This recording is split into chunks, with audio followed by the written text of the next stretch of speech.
Hey everybody, we'll be continuing with the previous lecture जिसमें हमने national income accounting के बारे में बात करी थी. Now we are going to talk about the further topics which is GVA. इसमें बात करेंगे हम लोग GVA and GDP and GDP deflator. ठीक है, तो देखो यार जीवीए क्या होता है. जीवीए का मतलब होता है ग्रॉस वैल्यू एडेड. मतलब ग्रॉस का मतलब टोटल पढ़ा था हमने. वैल्यू एडेड का मतलब है कि हर सेक्टर ऑफ इकोनॉमी कितना वैल्यू एडेड करती है किसी भी प्रोडक्ट पे. मतलब वो जो एग्जांपल मैंने दिया था, I give you another example. जैसे मान लो कि agriculture, then manufacturing sector, then service sector. ये जैसे कोई गुड एग्रीकल्चर से मैन्युफैक्चरिंग में मूव करता है, मैन्युफैक्चरिंग से सर्विस से मूव करता है, एंड सर्विस से फाइनली कस्टमर के पास मूव करता है. Then this sectors are adding value to the product in each section of production. ये एक सेक्शन ऑफ प्रोडक्शन है, ये एक स्टेज ऑफ प्रोडक्शन है. In every stage of production these sectors are adding value. Agriculture ने मान लो mustard oil दिया, मस्टर्ड दिया, तो इस मस्टर्ड पे कुछ वैल्यू ऐड किया इस मैन्युफैक्चरिंग सेक्टर ने और मस्टर्ड ऑयल बना लिया. इस मस्टर्ड ऑयल पे इसने सर्विस सेक्टर ने कुछ मार्केटिंग करी, कुछ सेल्स करी, कुछ वैल्यू ऐड किया, and they made it a D2C kind of a brand kind of thing. ठीक है, एंड इसके बाद ये कस्टमर तक पहुंचता है. तो every stage is adding some value into the product and that is what we call as gross value added. तो एग्रीकल्चर जितना वैल्यू ऐड करेगा उसको बोलेंगे GV of agriculture sector. Manufacturing sector जितना वैल्यू ऐड करेगा उसको बोलेंगे GV of manufacturing sector. Service sector जितना ऐड करेगा उसको बोलेंगे जीवी ऑफ सर्विस सेक्टर. हर सेक्टर का जीवी निकलता है, सबका समेशन, सबको सम कर देंगे तो मेरी जीडीपी की वैल्यू आ जाती है. This is a value added method जो हम यूज करते हैं जीडीपी की कैलकुलेशन में. एनएसओ इसी मेथड को यूज करता है. Okay, well and good. यहां तक कर लिया था हमने. इनकम को यूज नहीं करते, एक्सपेंडिचर को यूज नहीं करते. ठीक है, एक्सपेंडिचर किया जा सकता है but value added is the most widely used method by the NSO. ठीक है, ये हो गया. तो यहां तक ये चीज क्लियर है. Okay, now come here. This formula I already told you, this master formula that is your market price of anything is equal to उसका फैक्टर कॉस्ट. मैगी कितने फैक्टर कॉस्ट ने बना था, उसमें जो टैक्स मेरे को देना है गवर्नमेंट को, और जो गवर्नमेंट ने मुझे सब्सिडी दी थी उसको माइनस भी करना है. So this particular part is called as what, अगर याद होगा आपको तो this is called as net of indirect tax. ठीक है, indirect tax plus and subsidy. ठीक है, दोनों को हम माइनस करते हैं. अब यहाँ बोलोगे यहाँ पे माइनस क्यों लिखा हुआ है यार. नेट का मतलब है कि जो उसकी वैल्यू में नेगेटिव हो, क्योंकि सब्सिडी खुद की वैल्यू में नेगेटिव इसलिए करते हैं क्योंकि फैक्टर कॉस्ट में उसको घटाना होता है, क्योंकि गवर्नमेंट चाहती है कि उतना प्राइस आप कम कर दो. दैट इज वाई इसको नेगेटिव में हम लिखते हैं. Okay, cool. ओके, तो मूविंग फॉरवर्ड, तो ये मदर इक्वेशन आपको याद है. ओके, समझ आ गई मदर इक्वेशन. अब ना विल टॉक अबाउट कि जीडीपी और जीवीए में क्या कनेक्शन है. एंड अगर आपसे एमसीक्यू यहाँ पे एक पूछेगा, it's a very conceptual MCQ, this can be asked. ठीक है, इसलिए मैं समझा रहा हूँ आपको. अगर बोलता है कि टैक्स मैंने इंक्रीज कर दिया, ठीक है, तो क्या जीडीपी पे क्या इम्पैक्ट पड़ेगा. ठीक है, तो टैक्स इंक्रीज जब होता है तो जीडीपी की वैल्यू बढ़ जाती है. ठीक है, क्यों ऐसा होता है यार. कॉमन सेंस लगाओ. अगर मैगी अगर मान लिया कि फैक्टर कॉस्ट 10 रुपीज़ का था और मैंने टैक्स 1 रुपये से बढ़ा के अगर 3 रुपये कर दिया, तो ये मैगी की वैल्यू 13 रुपये नहीं हो जाएगी. ठीक है, तो और जो फाइनल वैल्यू कितनी हुई, जो फाइनल वैल्यू पहले 10 की होती है, फाइनल वैल्यू अब कितनी की होगी, 13 रुपये की हो गई. ठीक है, तो यही 13 प्लस 13 प्लस 13 मान लो 1 लाख यूनिट एक इकॉनमी बनता है. मैगी तो 13 लाख रुपए का मैगी हो गया. और अगर 10 रुपये का होता तो 10 लाख का मैगी होता.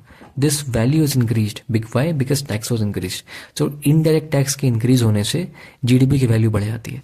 ऑलवेज रिमेंबर कि यहाँ पे हम हमेशा जब भी टैक्स के बारे में बात करेंगे, we are talking about the indirect taxes, we are not talking about the direct taxes. हमने पहले भी पढ़ा है कि direct taxes are not used in GDP calculation. Clear है यहाँ पे.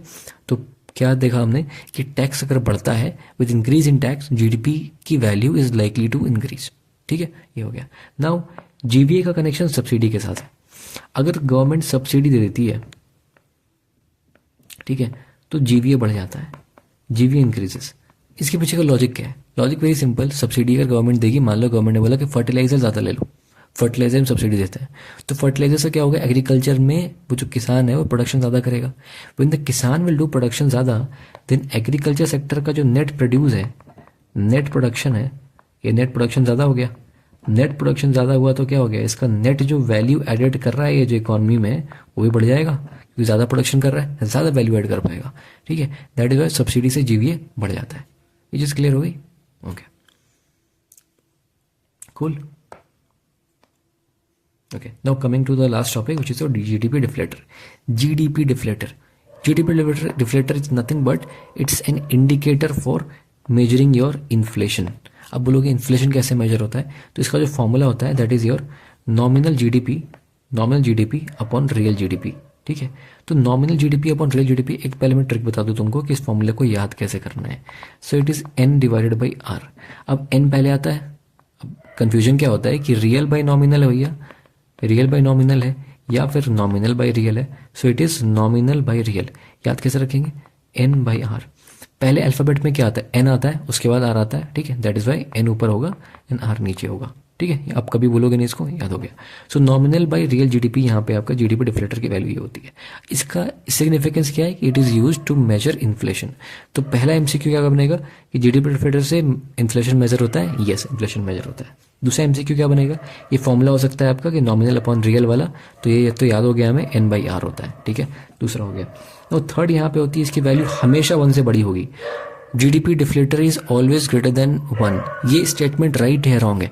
This is a right statement. तो यहाँ से एक एमसीक्यू आपका बनेगा कि जीडीपी डिफ्लेटर की वैल्यू ऑलवेज ग्रेटर देन 1 होती है। आपसे लेस देन 1 पूछ देगा या इक्वल टू 1 पूछ देगा, ठीक है। तो आपको याद रखना है कि हमेशा 1 से बड़ी होगी। अब यहाँ पे सिर्फ रटना नहीं है, मैं समझाता हूँ कि 1 से बड़ी क्यों होगी, ठीक है। अरे यार, ओके, कम हियर। सो इसकी वैल्यू 1 से बड़ी क्यों होगी? देखो यार, नॉमिनल अपॉन रियल कहा है मैंने, ठीक है। नॉमिनल मैंने बताया था कि इट इज नॉमिनल जीडीपी क्या होता है? वो जीडीपी जो कि करंट प्राइस पे होता है, और करंट प्राइस में तो हमेशा इन्फ्लेशन होगा, ये तो पक्की बात है, ठीक है। तो मुझे एक बात बताओ कि अगर मैं रियल प्राइस के बारे में बात कर रहा हूँ, रियल जीडीपी के बारे में बात कर रहा हूँ और नॉमिनल जीडीपी के बारे में बात कर रहा हूँ, तो ज़्यादा वैल्यू किसकी होगी? नॉमिनल जीडीपी की वैल्यू होगी। क्यों होगी? क्योंकि यार इन्फ्लेशन तो कभी ना कभी है ना यार। 10 साल पहले का प्राइस और आज के प्राइस में आज का प्राइस ज़्यादा है, क्योंकि inflation is always there, inflation is never zero, right. So that is why nominal GDP की वैल्यू, तो nominal is greater than real. ये बात तो क्लियर है। तो इसका मतलब कि अगर ये वाली वैल्यू बड़ी है, नॉमिनल जीडीपी बड़ी है और डिनोमिनेटर छोटा है, ठीक है, इसका मतलब ये वैल्यू 1 से बड़ी होगी, बेसिक मैथमेटिक्स, ठीक है। इसलिए इसकी वैल्यू 1 से बड़ी होती है हमेशा। क्यों भैया? क्योंकि नॉमिनल वाला जो है रियल से हमेशा बड़ा होगा यार, ओके।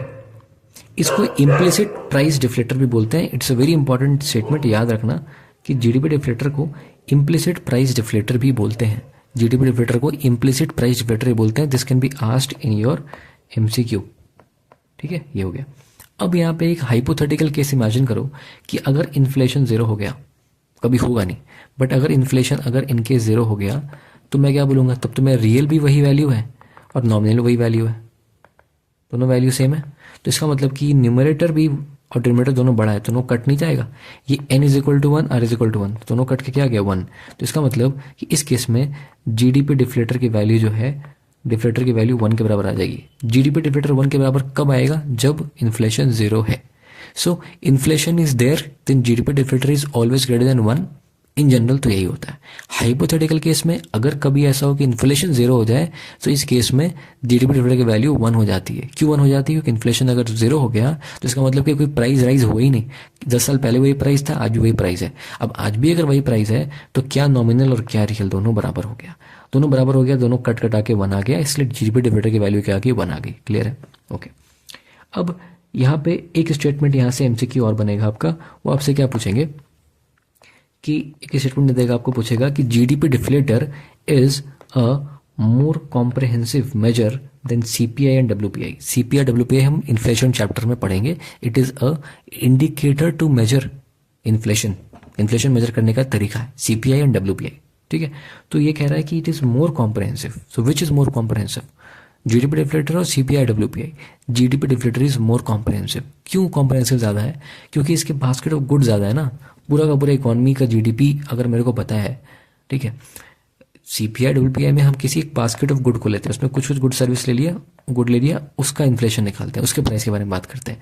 बट जीडीपी तो पूरे के पूरे इकोनॉमी के बारे में बात कर रहे हैं। So it is more comprehensive, ठीक है। तो याद रखना कि GDP deflator is more comprehensive measure of inflation than WPI and CPI, ठीक है, WPI and CPI specific narrow है, बट ये GDP डिफ्लेटर बहुत ज़्यादा कॉम्प्रिहेंसिव है। ये हो गया। Okay, now trend of GDP deflator is similar to CPI।